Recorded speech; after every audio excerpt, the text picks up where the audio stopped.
The town of Grayson Hollow sat nestled between low hills and endless stretches of pine forest. It was a quiet place, a dot on the map that many people missed if they blinked while driving down the highway.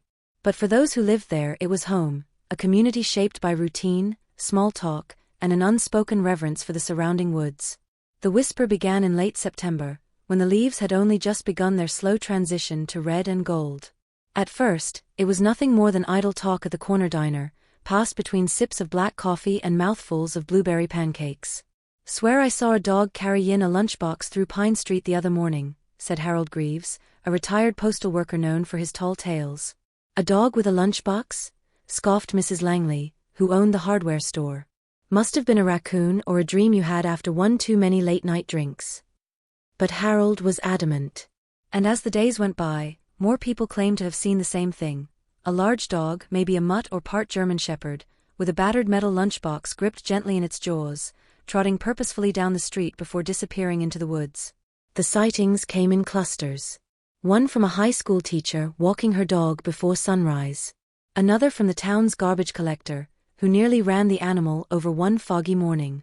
Each described the same thing: the dog was always alone, always moving with strange intent, and the lunchbox looked old, almost like it came from another era. By the second week of October, the whole town was buzzing. The Grayson Hollow Gazette ran a small feature titled "The Curious Canine of Pine Ridge," which only fueled speculation. Some believed the dog was a stray who had once belonged to a hiker, still searching for its lost owner. Others whispered of ghosts and spirits, of the woods being haunted by more than just wild animals. Among those who heard the stories was Emily Hart, a junior at Grayson High School and daughter of the local park ranger, Tom Hart. Emily was skeptical by nature and rarely indulged in the town's love of legends. But there was something about this particular tale that hooked her, maybe the detail about the lunchbox, or the way her father had gone uncharacteristically quiet when she mentioned it at dinner. "You've seen it, haven't you?" she asked one evening, poking at the remains of her mashed potatoes. Tom looked up from his plate, surprised. "Seen what?" "The dog. The one with the lunchbox." He hesitated, then leaned back in his chair. "You made vu. Out by Carter's Ridge, a few days ago. Thought I was imagining things." Emily raised an eyebrow. "So it's real." Tom sighed. It was early, foggy. Could we have been a fox? Could we have been a trick of the light? "But I'll tell you this, if a dog is carrying a lunchbox into those woods, I want to know why." And just like that, a plan began to form in Emily's mind. She had always loved a mystery, especially one that broke the dull rhythm of small-town life. She decided that if no one else was going to figure it out, she would. The next morning, Emily skipped her usual bus ride to school and instead packed a small backpack with granola bars, a flashlight, her camera, and a first aid kit. She left a note for her dad, just vague enough to avoid suspicion, and set off on foot toward Pine Ridge, where most of the sightings had been reported. The woods were quiet that time of day, filled with the rustling of leaves and the distant call of crows. Emily followed the old trail that led to Carter's Ridge, keeping her eyes open for movement. For over an hour she wandered, seeing nothing but squirrels and the occasional deer print in the soft dirt. Then, just when she was about to turn back, she heard it, a soft rustling ahead, followed by the faintest sound of metal clinking. She crouched behind a fallen log, heart pounding, and peered through the underbrush. There it was. A dog, tall and lean, with fur the color of dark honey. Its ears perked as it paused near a clearing, and in its mouth, no mistake, was a dented silver lunchbox, dangling from its teeth like it had been trained to carry it. The dog looked around, cautious but calm, then continued forward with deliberate steps. Emily held her breath and followed at a distance, careful not to make a sound. The dog led her deeper into the woods, beyond the usual paths hikers took, into a stretch of forest where the trees grew closer together and the light barely reached the forest floor. Then, just as suddenly as it had appeared, the dog stopped. It set the lunchbox down on the mossy ground and approached a large rotting tree stump. What happened next made Emily's blood run cold. From behind the stump, a figure slowly emerged. It was a child, thin, pale, and barefoot, no older than 8 or 9. The boy said nothing, only knelt beside the lunchbox and opened it with trembling hands. Inside were a sandwich wrapped in wax paper, a bruised apple, and a bottle of water. The child ate quickly, eyes darting around, as if expecting someone, or something, to stop him. Emily felt rooted to the ground. Every instinct told her to step forward, to ask the child if he needed help. But something held her back. The dog, now sitting beside the boy, turned its head and looked directly at her through the trees. Its eyes were sharp, alert. Not threatening, but knowing. Then the boy froze. He had seen her. The dog let out a soft growl, not a warning but a plea. Don't come closer. Emily didn't move. She held up her hands, palms out, and whispered, "It's okay. He won't hurt you." The boy clutched the lunchbox to his chest, backing up slowly behind the stump. Within seconds, he was gone.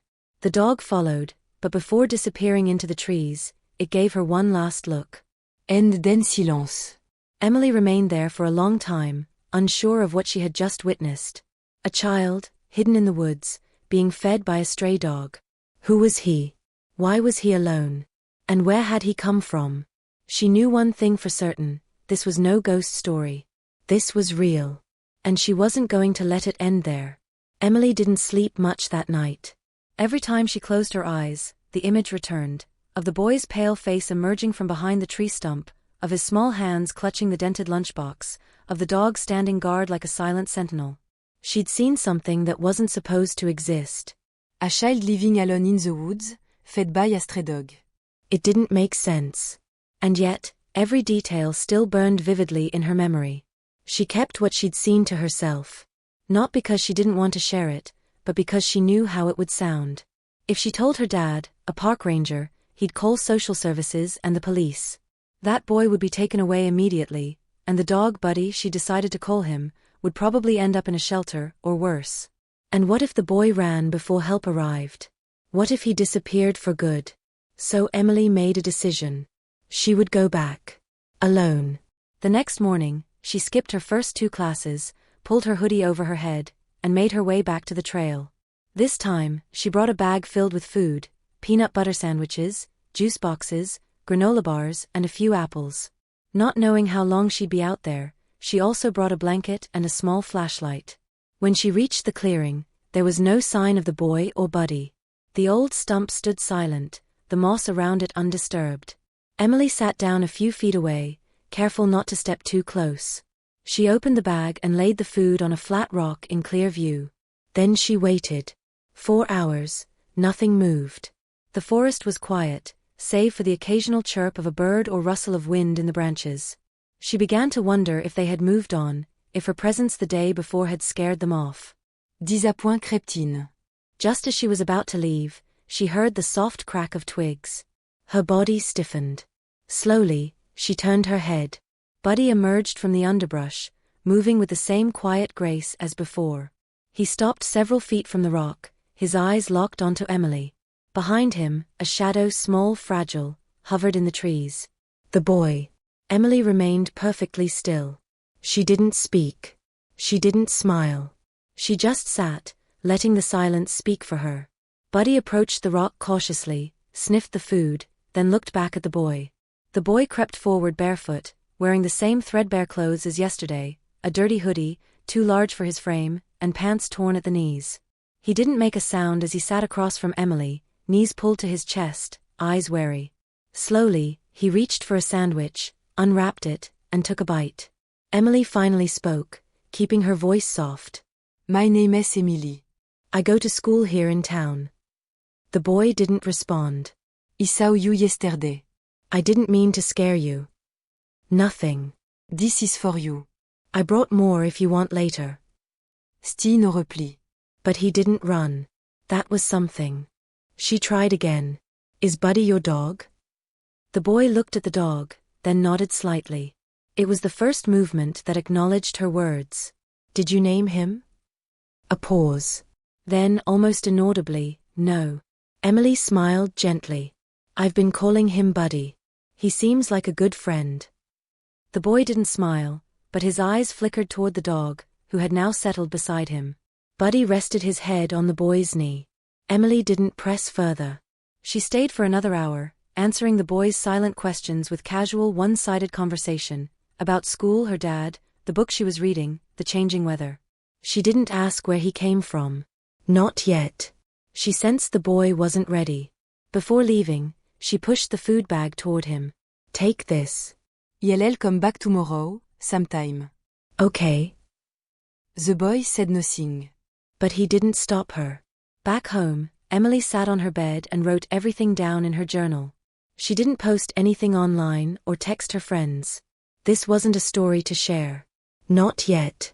It was too delicate, too fragile. The boy in the woods didn't need attention. He needed trust. For the next 5 days, she returned. Always alone, always with food and warm words. Slowly, the boy opened up, not in full sentences, but in fragments. She learned his name, Lucas. She learned he had been in the woods for a long time, though he didn't say exactly how long. He spoke only when Buddy was beside him, and even then, his words came reluctantly. She learned he had no shoes. That his backpack had torn weeks ago and he now stored his few belongings in a plastic bag. That he slept under a tarp when it rained. That the lunchbox had once belonged to his dad. But when she asked about his parents, his face closed up. "They're not here," was all he said. On the 6th day, Emily found him curled in a ball, shivering. It had rained hard the night before, and his clothes were soaked. His lips were blue. Buddy lay close beside him, trying to keep him warm. Emily knelt down and opened her backpack. Come with me. Please. Lucas shook his head violently. They'll take Buddy away. Emilie sat broke. No. I won't let them. I promise. Lucas stared at her for a long moment, then whispered, "Promise." "I swear." She called her dad that evening. "I need to tell you something," she said, voice shaking. Tom Hart listened silently as she recounted everything: the dog, the boy, the lunchbox, the clearing in the woods. He didn't interrupt. When she finished, there was a long pause. "Is the boy safe?" he finally asked. "He's scared." He trusts me.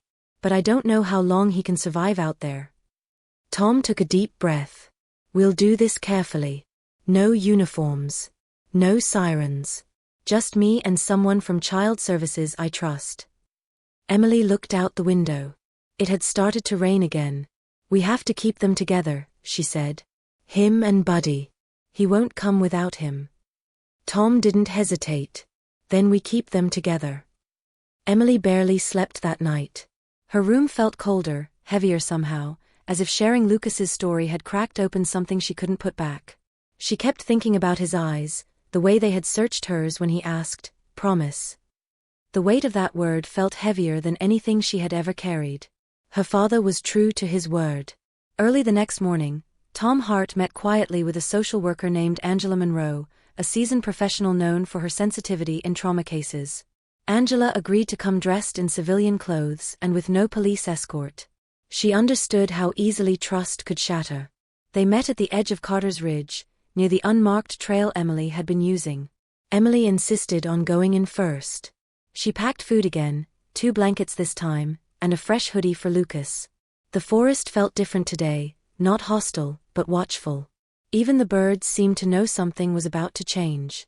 At the clearing, Lucas and Buddy were already waiting. Lucas sat on the mossy ground, the lunchbox beside him, arms wrapped around his knees. Buddy lay curled at his side. The boy didn't flinch when Emily arrived, but his shoulders tensed the moment he saw the adult figure trailing behind her. Emily stopped a good 20 feet away and crouched. Lucas, this is Angela. "She's not here to hurt you. She just wants to help." Lucas eyes narrowed. "Where's your dad?" "He's waiting by the trail. He's not coming unless you want him to." Lucas looked at Angela. She didn't speak.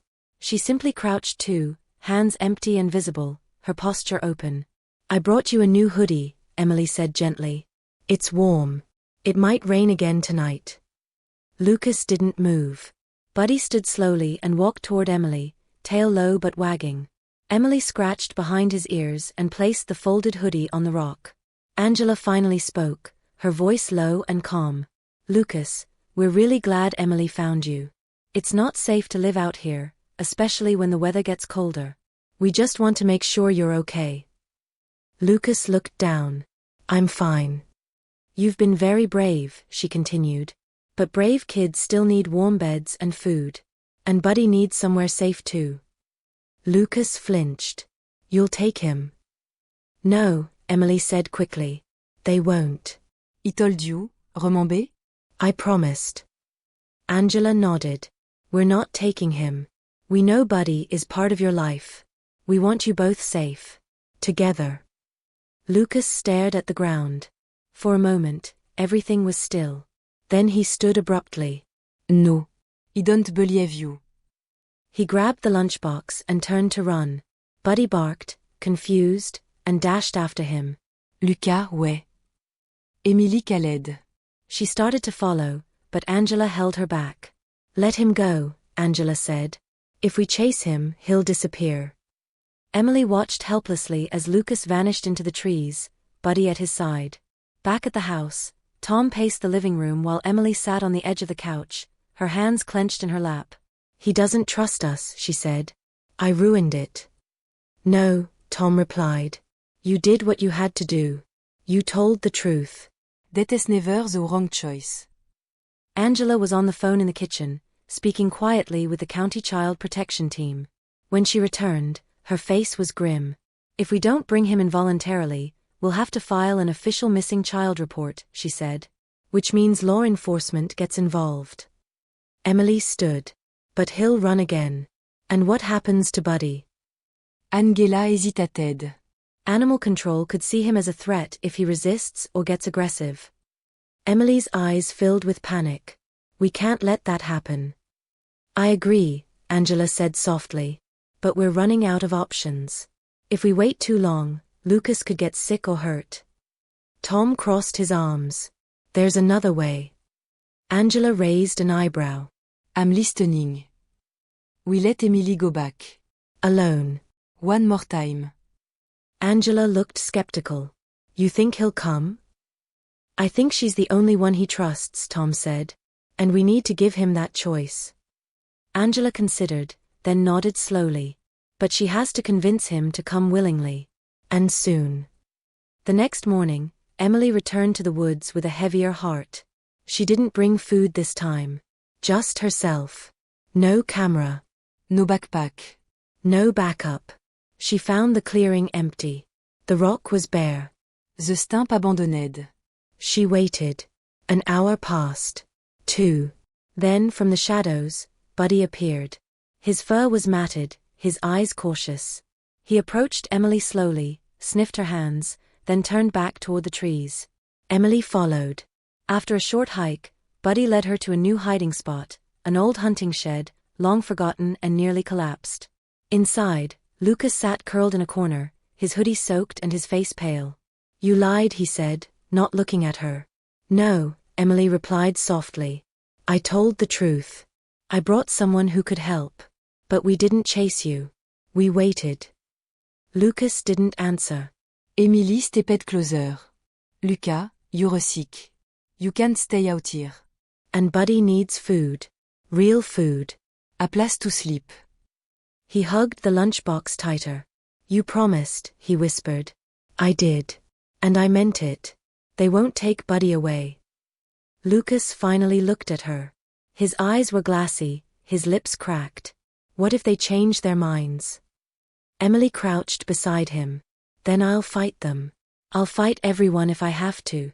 Because I don't think you're just some lost kid, Lucas. You matter. And so does Buddy. You saved each other. Lucas leaned his head against the wall. It's cold. I know. That's why I want to take you home. He didn't respond. I can't make you, she said. But if you're ready, come with me. We'll do it together. On your terms. Lucas didn't speak, but after a long pause, he stood. Only if Buddy comes too. Always, Emily promised. Back at the trail, Angela and Tom were waiting. Angela's face softened when she saw them approaching, Lucas, Emily, and Buddy, walking side by side. She knelt so she was eye level with him. Hi, Lucas. I'm Angela. I'd like to help you find a warm place for the night. With Buddy, of course. Would that be okay? Lucas nodded, barely. But it was enough. Angela stood and turned to Tom.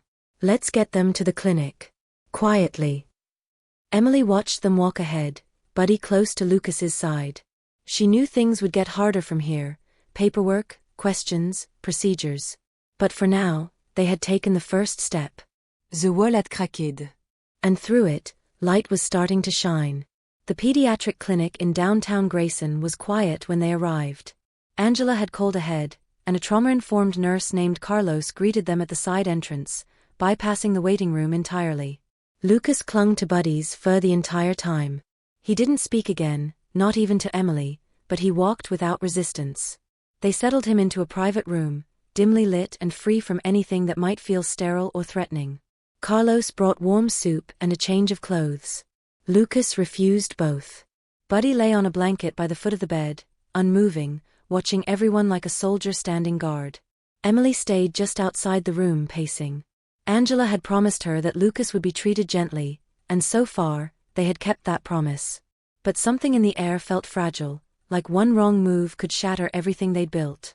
After the initial exam, Carlos stepped out, clipboard in hand. He looked tired, but kind.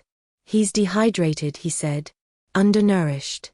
But no signs of major injury. That's the good news." Emily frowned. And the bad. "He won't eat. He won't drink. He won't talk.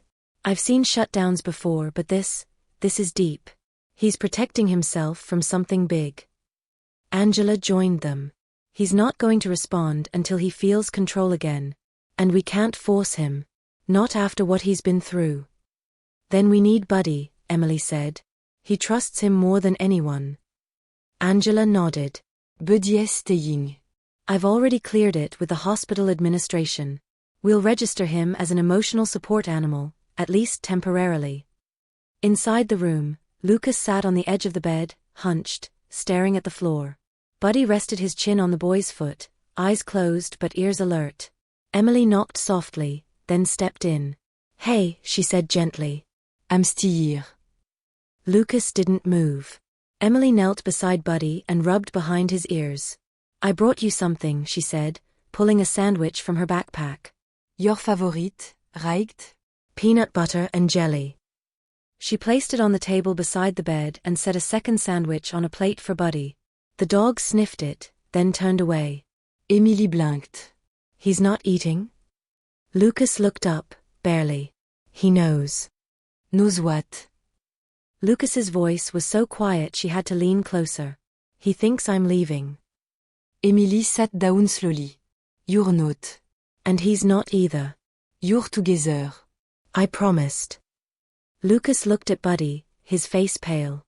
"He won't believe it until we're home." Emily hesitated. "Lucas, what is home to you?" Lucas didn't answer. His fingers dug into the sleeve of the hoodie she'd given him days earlier. "Not here." Emily didn't push. Instead she stood, crossed the room, and opened the door. Angela was waiting outside.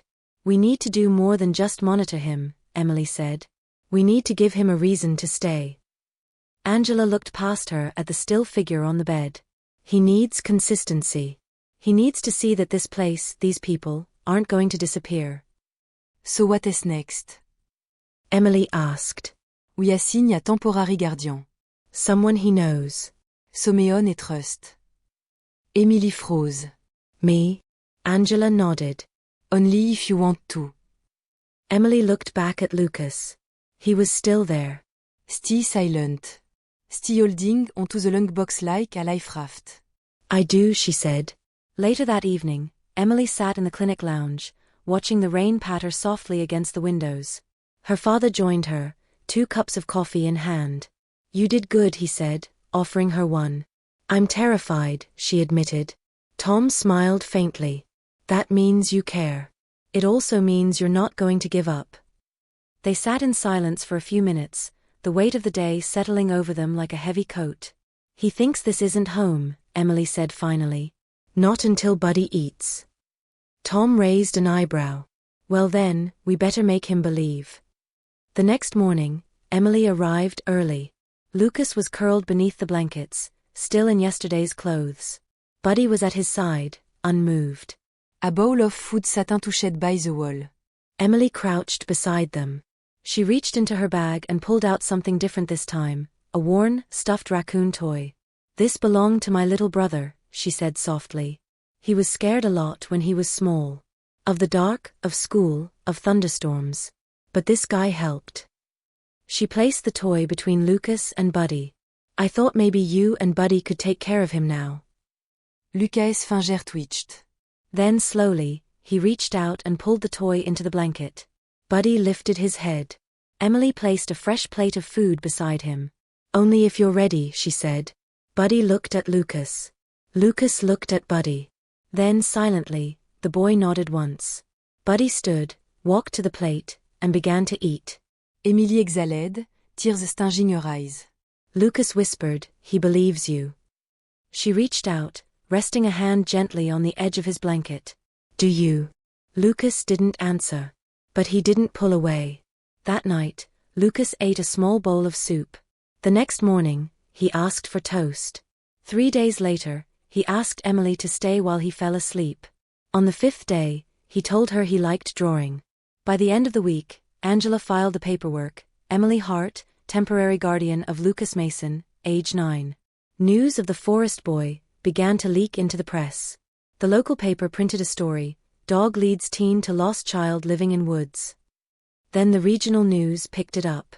By the second week, there were reporters at the clinic doors, and online forums speculated wildly about who Lucas was, where he came from, and why he had disappeared. Emily stayed quiet. So did Angela. Lucas didn't want to be a story. He just wanted to be a boy.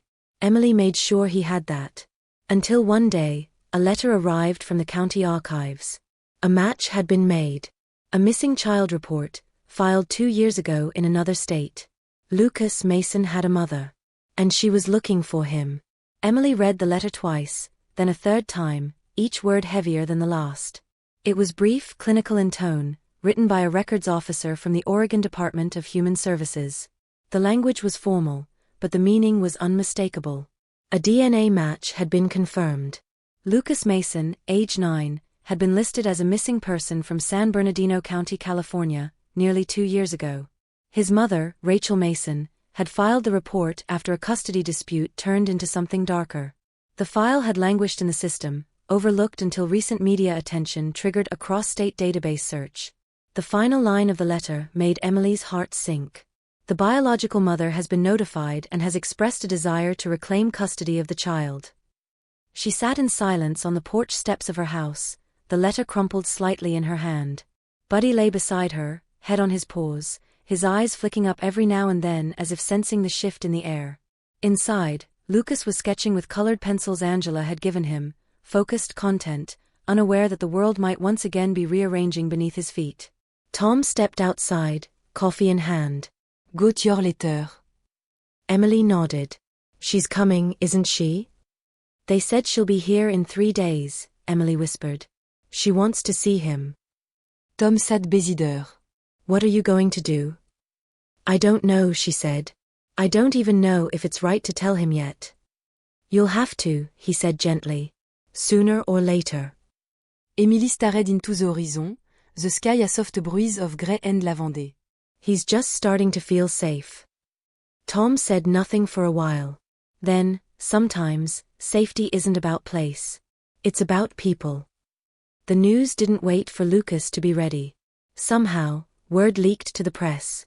First a local blog post, then a tweet from a regional reporter, and within 24 hours, the story was national. Forest boy found in Oregon, identifié a missing California child. Mother reunites with son after 2-year search. But the headlines weren't telling the full story. They didn't mention the dog who guarded him through the cold. They didn't name Emily, or the long days of silence and soup, or the tears in a clinic hallway when the boy finally spoke. What they did mention repeatedly was Rachel Mason. She became a talking point on morning shows. There were clips of her weeping during an interview, describing the agony of not knowing what had happened to her son, of nights spent praying for his return. Emily watched one of the segments in stunned silence. She's convincing, she said quietly. Angela turned off the TV. She's also complicated. Rachel Mason was reported for domestic neglect. She lost custody temporarily before Lucas disappeared. Emily looked up. Do we know who took him? Angela nodded. The Fater. Ex-husband. He took Lucas and vanished before the court finalized the custody transfer. Interstate authorities believe he moved from motel to motel until he ended up here. Emily swallowed hard. And then? They think he died in a car accident outside Portland 6 months ago. No idée on the body. That's likely when Lucas ended up alone in the woods. Emily's chest tightened. He's been on his own ever since? Angela nodded. And now, the system is trying to undo 2 years of trauma in 2 weeks. The backlash began slowly, like a wind that shifts direction before a storm. On social media, people started asking questions. Who had really protected Lucas? Why did he go so long without being found? And why, after everything, was the dog who stayed by his side not being recognized as part of his recovery? The hashtag Let Lucas Choose began to trend. So did hashtag BuddyStays. Then a clip from a local news interview with Emily surfaced. In it, she spoke briefly about the moment she first saw Lucas in the woods. He wasn't hiding from people, she said. He was hiding from pain. And Buddy was the only one who saw him. The only one who stayed. The clip went viral. Within days, a petition appeared online, grant legal companion status to Buddy, emotional support dog to Lucas Mason. It garnered thousands of signatures. Then tens of thousands. One evening, a box arrived at Emily's door, addressed to Lucas. Inside were handmade drawings from children across the country, sketches of Buddy in capes, Lucas with a lunchbox, words scrawled in crayon. Stay brave. You're a hero. Buddy is family. Emily showed them to Lucas one by one. The boy didn't cry. He didn't smile either. He simply sat quietly and traced the edges of each page with his fingers. Then he looked up and asked, "Do I have to leave?" Emily didn't lie. I don't know. Your mom is coming. Lucas looked at Buddy, who had curled against his legs. Will he come with me? That's what we're fighting for. Lucas nodded slowly. Then, for the first time in days, he spoke without hesitation. If he can't come, I won't go. Angela filed for a protective hearing the next morning. It was an unusual request, to allow a minor child to remain in the temporary care of a non-family guardian, accompanied by a registered emotional support animal, despite biological claims. The judge was reluctant. The law was murky. But the case had become public, and with public attention came pressure. Emily testified. So did Angela. So did Tom. Finally, Lucas himself sat in the witness chair, his small frame almost swallowed by the massive leather seat. He didn't look nervous. Just tired. The judge leaned forward. Lucas, do you understand what is happening today? Lucas nodded. Your mother wants you to come live with her. She says she loves you and has been looking for you. Lucas looked at Buddy. Then back at the judge. She didn't find me, he said. Emily did. And Buddy stayed. And if the court asks you to go with your mother? Lucas's voice didn't shake. Not without Buddy. Not without Emily. Silence fell over the courtroom. The judge took a long breath. Then she said, I'll need time to deliberate. But everyone in the room knew something had shifted. This wasn't just a legal case anymore. It was a story. And stories, once told to the world, are hard to erase. The courthouse in downtown Grayson had never seen so many reporters.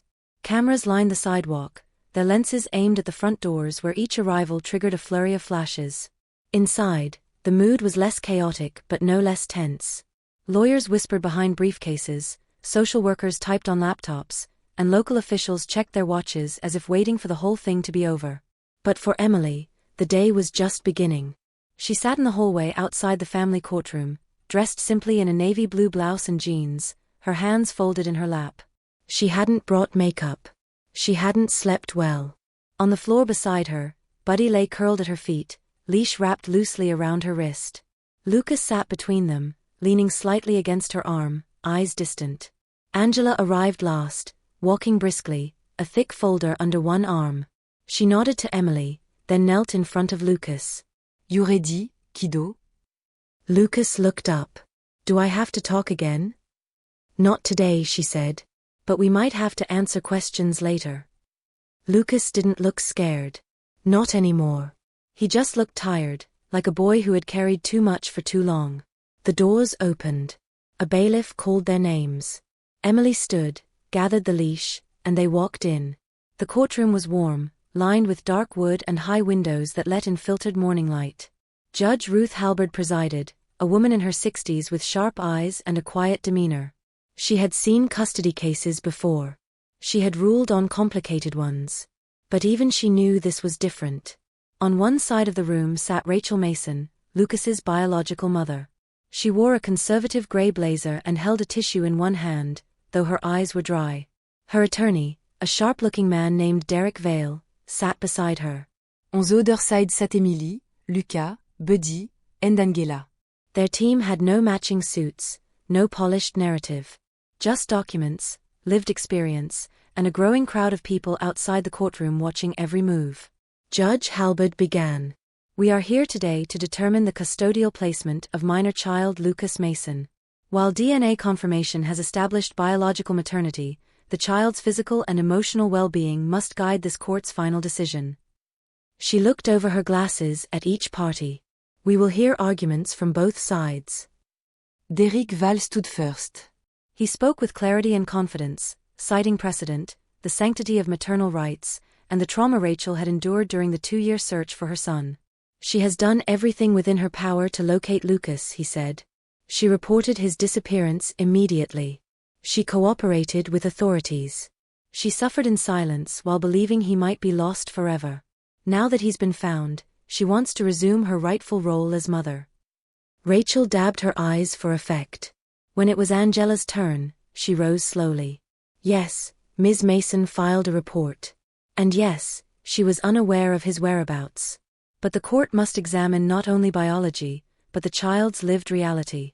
For nearly 2 years, Lucas received no support from the system meant to protect him. In his time of greatest need, it was not his biological mother who found him. It was this young woman, Emily Hart, and the dog that refused to leave his side. She gestured to Emily and Buddy. Together, they rebuilt his trust. They guided him back to safety. Removing him from that relationship now would not be healing. It would be another trauma. Judge Halberd turned to Emily. Miss Hart, please stand. Emily rose. You are not related to Lucas by blood, nor do you have formal foster certification. Why should the court consider you a guardian? Emily swallowed. Because I saw him. The courtroom fell silent. I saw him when he didn't want to be seen. When he was hiding, scared, hungry. And I didn't walk away. I didn't treat him like a file or a burden or a broken kid. I sat with him. I listened. I stayed. Not because I had to. Because he needed someone. She looked down at Buddy, who watched her with quiet loyalty. And so did Buddy. The judge leaned forward. Do you consider the dog essential to Lucas's well-being? Yes. Buddy is not a pet. He's not just a companion. He's the reason Lucas survived. Judge Halberd took notes. Thank you. Then she turned to Rachel Mason. Ms. Mason, would you like to address the court? Rachel stood, smoothing her skirt. I never stopped looking for my son, she said, voice shaking. Every night I prayed someone would find him.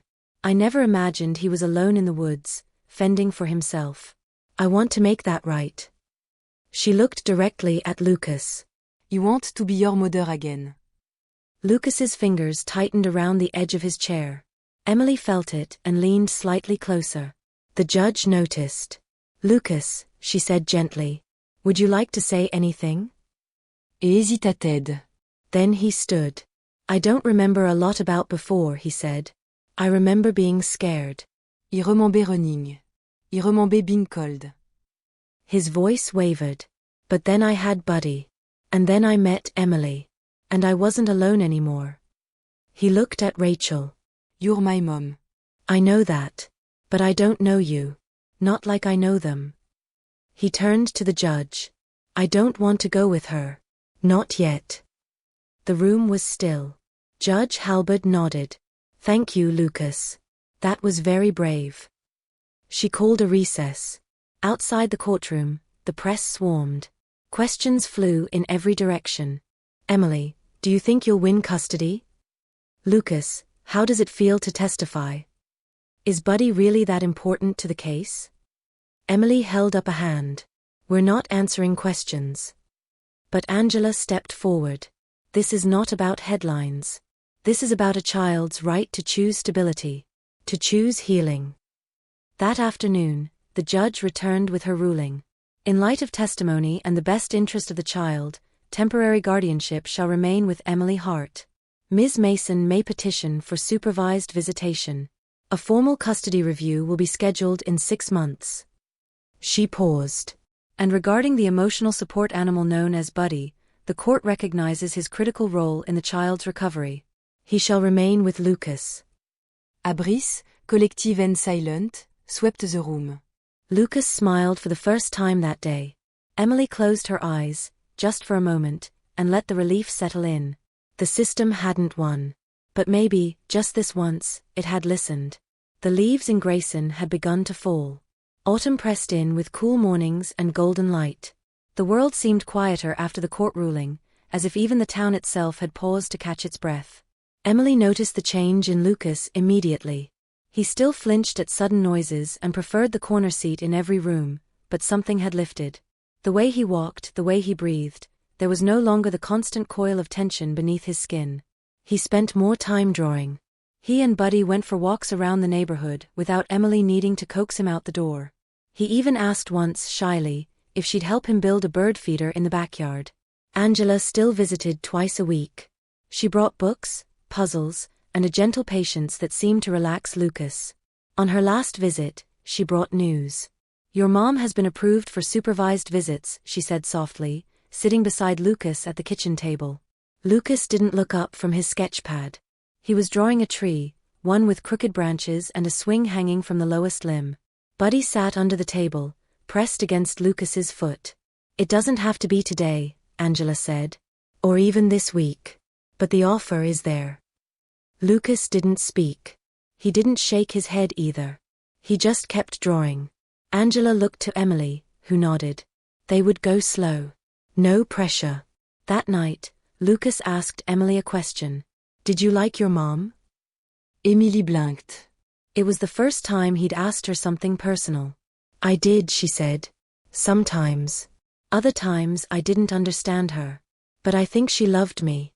In her own way. Lucas nodded, then went back to brushing Buddy's fur. 2 weeks passed before Lucas said he was ready. The meeting was set for a Saturday morning in a community room at the Grayson Center for Youth Services. The room was designed to feel soft and warm, couches instead of chairs, bookshelves instead of files, light from large windows instead of fluorescent buzz. There were no clocks. No métal. No security guard in uniforme. Emily drove Lucas there in silence. Buddy sat in the back seat, head resting between the front seats, eyes watching the road. You don't have to say anything, Emily reminded him. Just be there. Tête ce neuf. Lucas nodded once. When they entered the room, Rachel was already there. She wore jeans and a soft sweater, her hair tied back, no makeup. She stood when they arrived, then stopped herself from stepping forward. Hi, she said. Lucas looked at her for a long time. Then he sat down on the couch farthest from her. Buddy jumped up beside him. Emily remained standing, a quiet presence in the background. Rachel sat down slowly. Her hands trembled slightly as she smoothed them over her knees. I wasn't sure you'd come, she said. Lucas said nothing. I know it's hard. I know you don't remember everything, and maybe that's a good thing. But I remember you. Every day. Every birthday. Every night. She glanced at him, but he kept his eyes on Buddy. I made mistakes, she said, voice cracking. He trusted the wrong people. I didn't fight hard enough. But I never stopped loving you. The silence stretched. Then Lucas looked up. Why didn't you find me? He asked. Rachel's eyes filled with tears. I tried. I didn't know where your father had taken you. He didn't call. He just disappeared. Lucas's face tightened.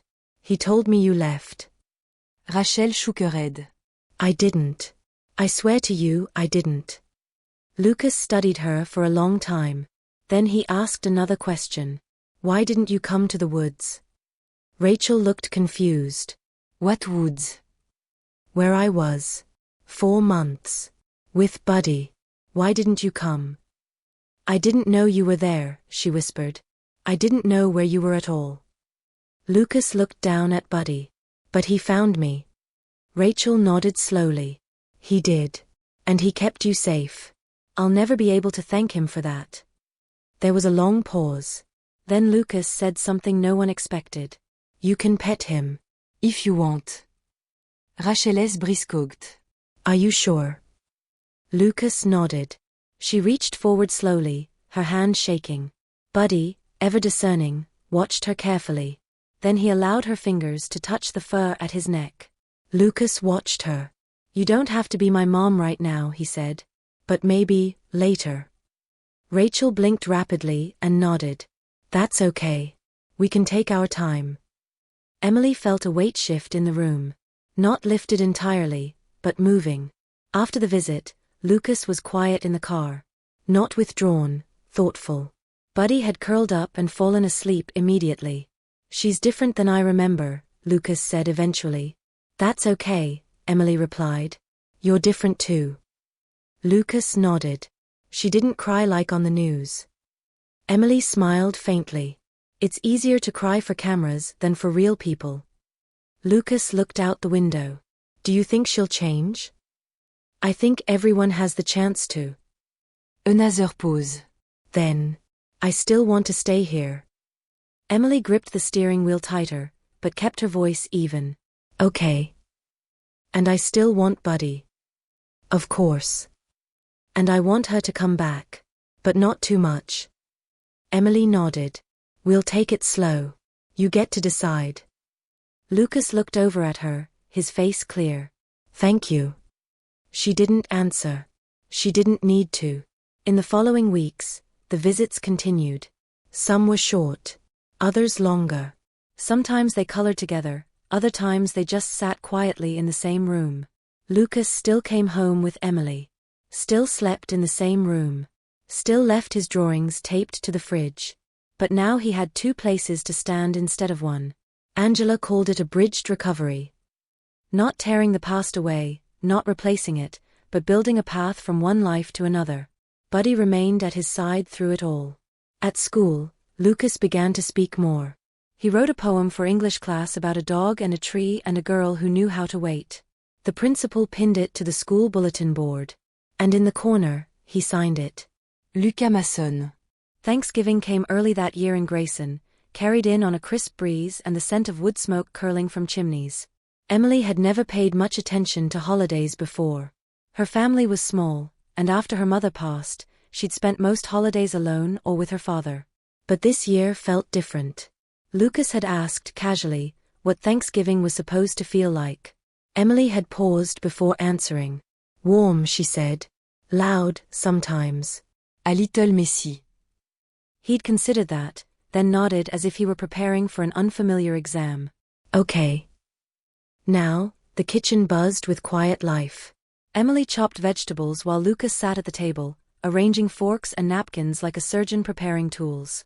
Buddy hovered under the table, occasionally licking a napkin into submission. Does the turkey have to be perfect? Lucas asked. Emily smiled. Nope. It just has to exist. He nodded, then added, and people sit together and talk? That's the idea. Angela was bringing pie. Tom was coming by with his famous stuffing and a box of old board games. And Rachel, after a long conversation and several trial runs, had been invited for dessert. Emily didn't say it out loud, but she hoped it would be the right kind of awkward. The kind you grow from, not run from. Lucas had set 3 plates before asking, should I set one for her too? Emily hesitated, then said, yeah. Let's make room. That night, as the table filled with mismatched dishes and shared glances, Emily realized how different things had become, and how far they had come to get here. Tom told bad jokes that made Lucas laugh. Angela shared a story about her first Thanksgiving as a social worker, when a 3-year-old mistook cranberry sauce for jelly and put it on toast. Rachel arrived quietly, carrying a small tin of cookies shaped like leaves. She sat at the edge of the group, close enough to be part of it, far enough not to intrude. When they went around the table sharing things they were grateful for, Lucas spoke up last. I'm thankful, he said slowly, for the woods. Even though they were scary. Everyone fell silent. Because that's where Buddy found me. And where Emily didn't walk away. Emily swallowed hard. Lucas looked around the table. I'm thankful for second chances. And for getting to choose. There was a long, quiet pause. Then Rachel said softly, me too. The next morning, Emily found a letter on the table. It was folded neatly, addressed to her in Lucas's handwriting. She opened it carefully.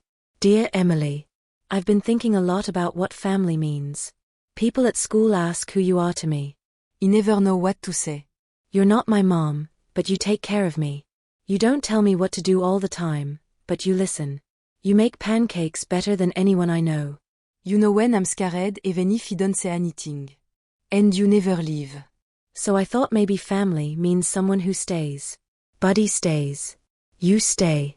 So that makes you my family. If it's okay with you, I'd like to stay too. Love. Lucas. P.S. Buddy says thanks for the turkey. Emily read the letter twice, her fingers trembling slightly. She sat down at the kitchen table and let the morning light spill across the page. She didn't cry, not exactly. But the pressure behind her eyes felt like something soft breaking open. Later that day, she called Angela. I want to talk about making things permanent, she said. Angela didn't ask for clarification. She only said, let's start the paperwork. In the weeks that followed, Emily and Lucas settled into something deeper than routine.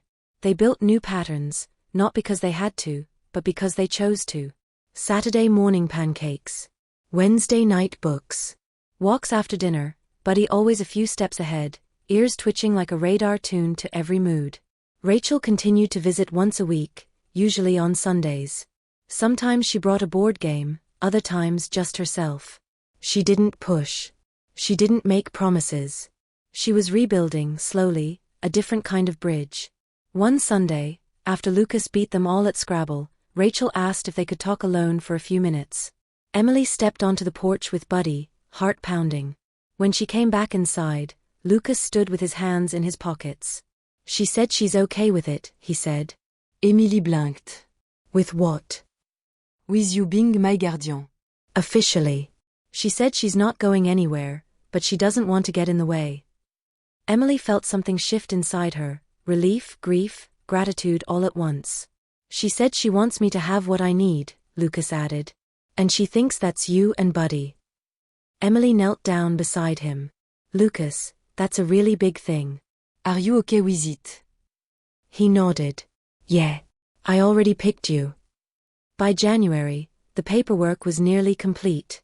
Angela smiled as she handed Emily the final set of forms. I've worked a lot of cases, she said. But this one gives me hope. Emily signed her name on the dotted line.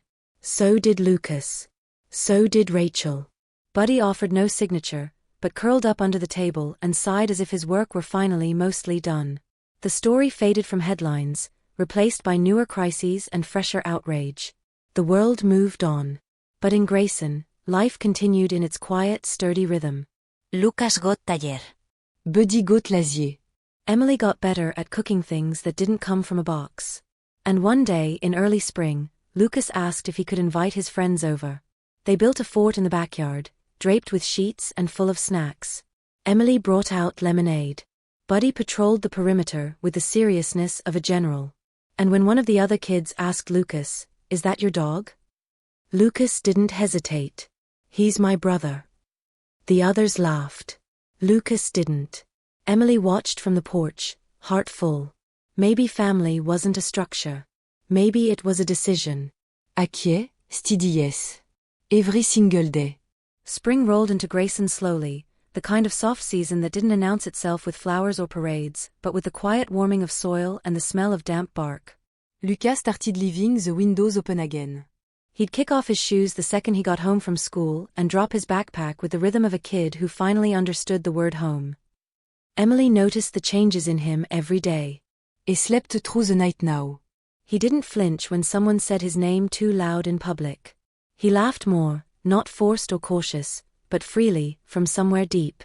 Buddy, too, had relaxed into this new life, trading his old alert stance for a stretch across the living room rug, rolling belly up whenever Lucas passed, asking for affection like a dog who finally believed the danger had passed. For ons, everything felt steady. Until the letter came. It was a certified envelope addressed to Emily, postmarked from Sacramento. Inside was a formal document, petition to reopen custody review. It was from Rachel's new attorney. Attached was a letter in Rachel's handwriting. Emily, I don't want to hurt anyone. I don't want to undo what's been built. But I've been working hard. I've been seeing a therapist. I've moved out of my parents' house. I've taken parenting classes. I want to be a bigger part of Lucas's life. I didn't know how to be a good mother before. But I'm learning. And I think he deserves the chance to have his whole family. I'm asking the court for increased custody. I'm not trying to take him away. I promise. I just want to be his mom again. Rachel. Emily read the letter 3 times before folding it and placing it back into the envelope. She sat at the kitchen table in silence, the hum of the refrigerator the only sound in the room. Lucas was upstairs, building a model rocket with Tom. Buddy lay asleep on the rug, his paws twitching gently. Emily didn't want to move. She didn't want to breathe. A cold weight settled in her chest. They had come so far. And now everything might be ripped back open. When she told Lucas, she didn't sugarcoat it. She waited until the evening after dinner, while they sat on the back porch watching the sun sink low behind the pine trees. She's asking for more time, Emily said. More visits. Maybe even weekends. Lucas didn't say anything. He just leaned forward, his hands gripping the porch railing. You said it was done, he whispered. I thought it was, Emily said quietly. I think she thought it was too. But people change. Sometimes they want another chance. Lucas didn't look at her. I don't want to go. You're not going anywhere without saying yes. His jaw tightened. She didn't find me, he said. She didn't stay. Emily nodded. I know. She doesn't even like dogs. That made her smile, just a little. She's trying, Emily said. That doesn't mean she gets everything. But it means we need to listen. Lucas looked down at Buddy, who had come to rest beside him, sensing the shift in the room. I'm not ready, he whispered. Emily reached for his hand.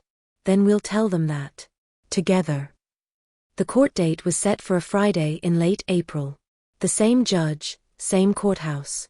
But the feeling this time was different. Not fear, not panic, just weariness. A sense of déjà vu and dread.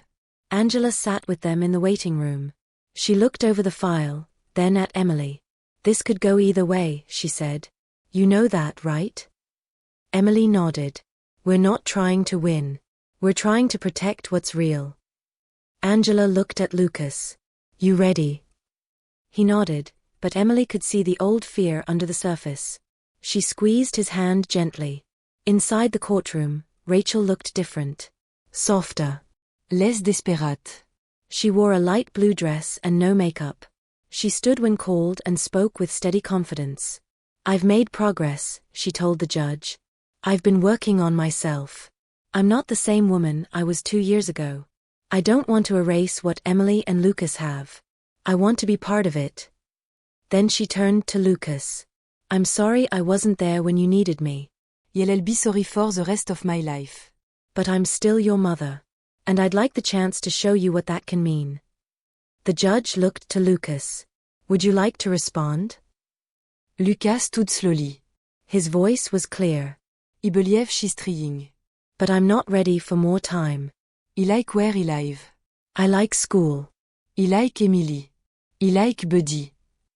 He paused. I'm not saying no forever. Just not now. Rachel nodded, blinking back tears. Okay. The judge wrote a few notes, then looked up. In the interest of the child's emotional stability and expressed wishes, the court denies expanded custody at this time. Supervised visits may continue at current frequency. Review in 6 months. A gavel sounded. It was done. For now. Outside, Rachel approached them slowly. I'm not mad, she said. He's right. I wasn't there. Emily nodded. But you are now. That matters. Rachel looked at Lucas. I'll keep showing up. Even if it's just for an hour a week. Lucas said nothing. But he didn't turn away. Rachel looked at Buddy. I still don't like dogs, she said. Then, to everyone's surprise, she reached down and gave Buddy a gentle pat on the head. Buddy didn't move. But Emily saw the flick of his tail. That night, Lucas sat on the porch again, Buddy at his feet. Emily joined him, bringing 2 mugs of hot chocolate. Do you think it'll ever be over? He asked. Maybe not, she said. But that's what family is sometimes. Ongoing. Lucas nodded. Can we go camping this summer? Emily smiled.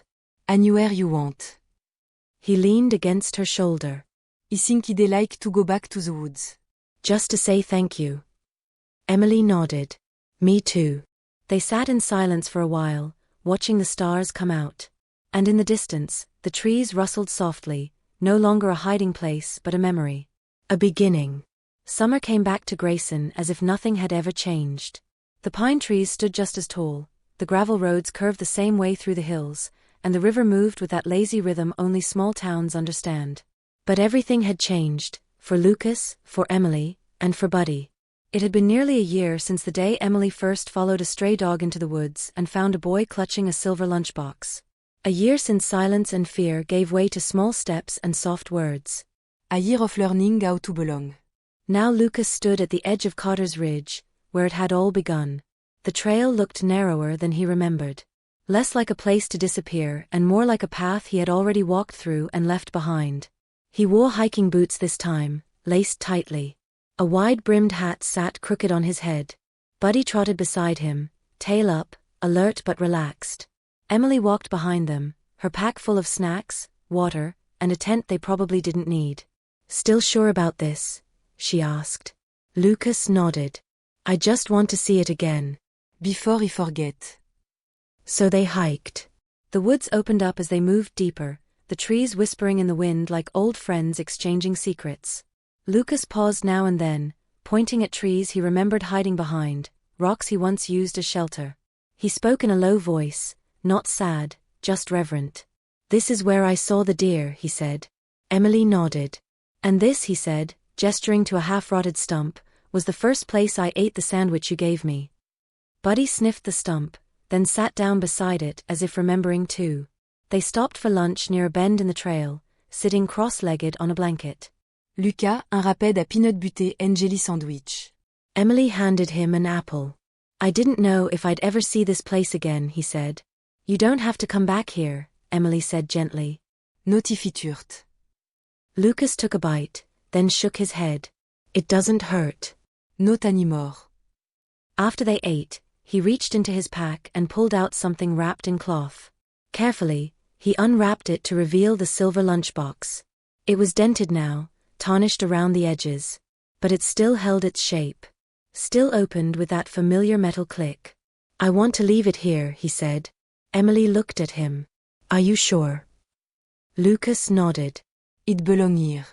It helped me survive. But I don't need it anymore. They chose a place near the stump, beneath the roots of a tree where the ground dipped slightly. Lucas dug with his hands, soft soil parting like old memories. He placed the lunchbox gently into the earth, then covered it again. Buddy sniffed the mound, then pressed his paw against the soil once, as if sealing it. Goodbye, Lucas whispered.